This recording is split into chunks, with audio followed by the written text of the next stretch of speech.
warahmatullahi wabarakatuh. Alhamdulillah, wassalatu wassalamu ala rasulillah wa ala alihi wa ashabihi wa mawalah. Amma ba'd. Hamba Allah yang dirahmati oleh Allah subhanahu wa ta'ala, tanda-tanda cinta Allah subhanahu wa ta'ala kepada hambanya serta dorongan untuk mendapatkannya. Qala Allah ta'ala fil Qur'anil Karim, qul in kuntum tuhibbunallaha fattabi'uni yuhibbukumullahu wa yaghfir lakum dzunubakum wallahu ghafurur rahim. Allah subhanahu wa ta'ala berfirman, bila kamu sekalian benar-benar mencintai Allah subhanahu wa ta'ala, ikutilah aku. Maksudnya mengikuti jejak Nabi Muhammad. Niscaya Allah subhanahu wa ta'ala akan mencintai dan mengampuni dosa-dosamu. Allah subhanahu wa ta'ala adalah zat yang maha pengampun lagi maha penyayang. Al-Quran surah Al-Imran surah yang ketiga ayat ke-31. Dalam Al-Quran Al-Karim qala ta'ala, ya ayyuhalladzina amanu may yartadda minkum an dinihi fasawfa ya'tillahu biqaumin yuhibbuhum wa yuhibbunahu adillatin 'alal mu'minin 'izzatin 'alal kafirin yujahiduna fi sabilillahi wa la yakhafuna lawmata la'im dzalika fadlullahi yu'ti man yasha'u wallahu wasi'un 'alim. Allah subhanahu wa ta'ala berfirman, wahai orang-orang yang beriman, barang siapa di antara kamu sekalian yang murtad dari agamanya, maka kelak Allah subhanahu wa ta'ala akan mendatangkan suatu kaum yang Allah mencintai mereka dan mereka pun mencintainya, yang bersikap lemah lembut terhadap orang-orang mukmin, yang bersikap tegas terhadap orang-orang kafir, yang berjihad pada jalan Allah subhanahu wa ta'ala, dan yang tidak takut kepada celaan orang yang suka mencela. Itulah karunia Allah subhanahu wa ta'ala yang diberikannya kepada siapa yang dikehendaki oleh Allah subhanahu wa ta'ala. Allah adalah zat yang maha luas pemberiannya lagi maha mengetahui. Al-Quran surah Al-Ma'idah surah yang kelima ayat ke-54.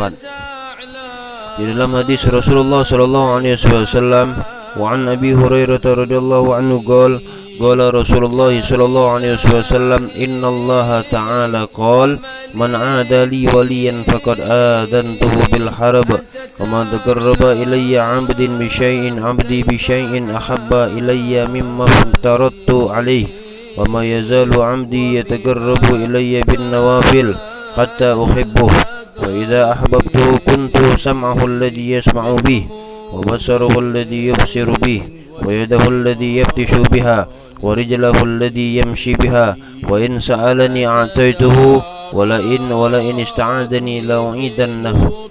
Rawahul Bukhari.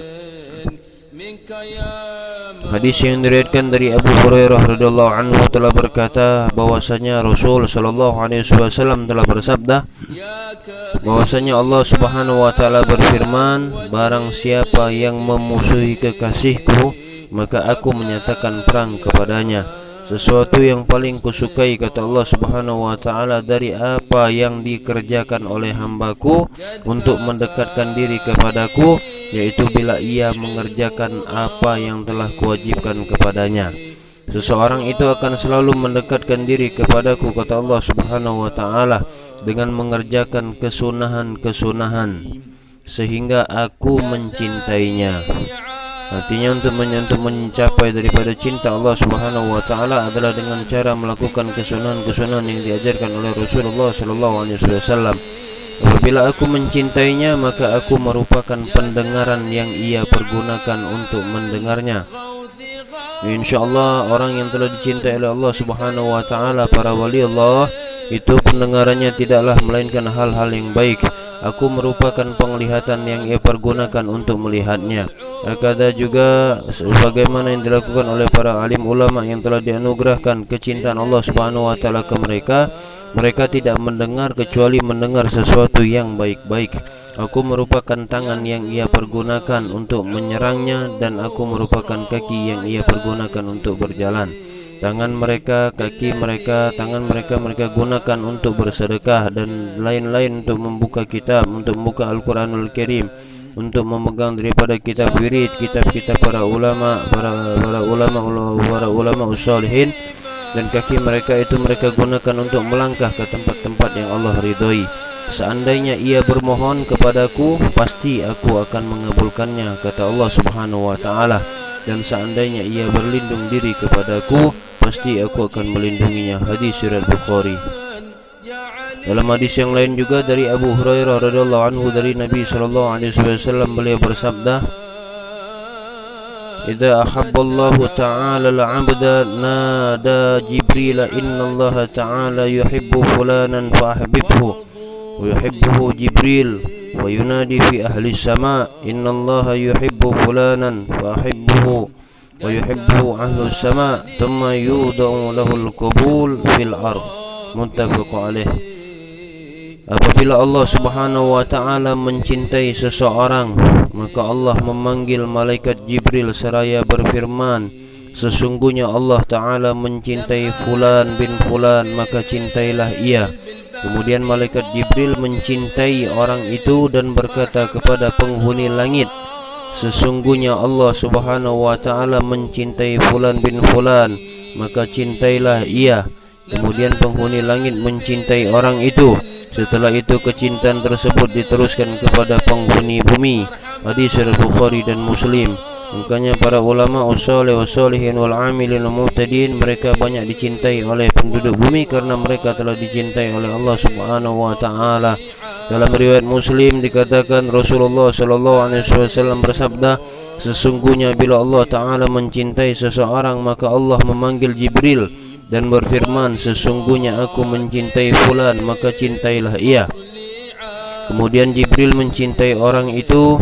Setelah itu Jibril berkata kepada penghuni langit, sesungguhnya Allah mencintai fulan, maka cintailah ia. Kemudian penghuni langit mencintai orang itu. Setelah itu kecintaan tersebut diteruskan kepada penghuni bumi.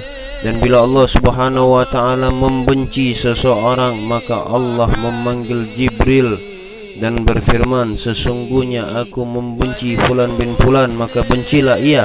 Kemudian malaikat Jibril membenci orang itu. Setelah itu malaikat Jibril berkata kepada penghuni langit, sesungguhnya Allah membenci fulan bin fulan, maka bencilah ia. Kemudian kebencian tersebut diteruskan kepada penghuni bumi. Dalam riwayat yang lain, wa an Aisyah radhiyallahu anha anna Rasulullah sallallahu alaihi wasallam بعث رجلا على سرية فكان يقرأ لأصحابه في صلاتهم ويختم بقل هو الله أحد.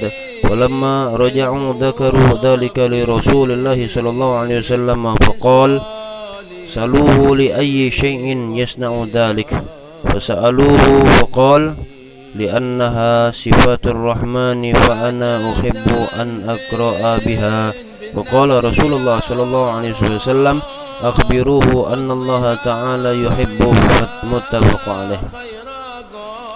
Hadis yang diriwayatkan dari Aisyah radhiyallahu anha bahwasanya Rasulullah sallallahu alaihi wasallam mengutus seseorang untuk mengimami salat pada suatu pasukan. Di dalam mengimami salat itu ia selalu menutup bacaannya itu dengan ucapan qul huwallahu ahad.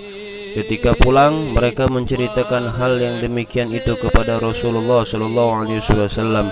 Kemudian Rasul bersabda, tanyalah kamu sekalian kepadanya kenapa sih ia berbuat demikian dengan bacaan setiap penutup salatnya dengan membaca qul huwallahu ahad. Maka mereka pun menanyakan dengannya dan orang itu menjawab, apa katanya, karena ayat itu mengandung sifat zat yang maha pemurah, maka saya senang membacanya. Kemudian Rasulullah SAW bersabda, beritakanlah kepadanya bahwa Allah Ta'ala mencintai dirinya. Hadis riwayat Bukhari dan Muslim.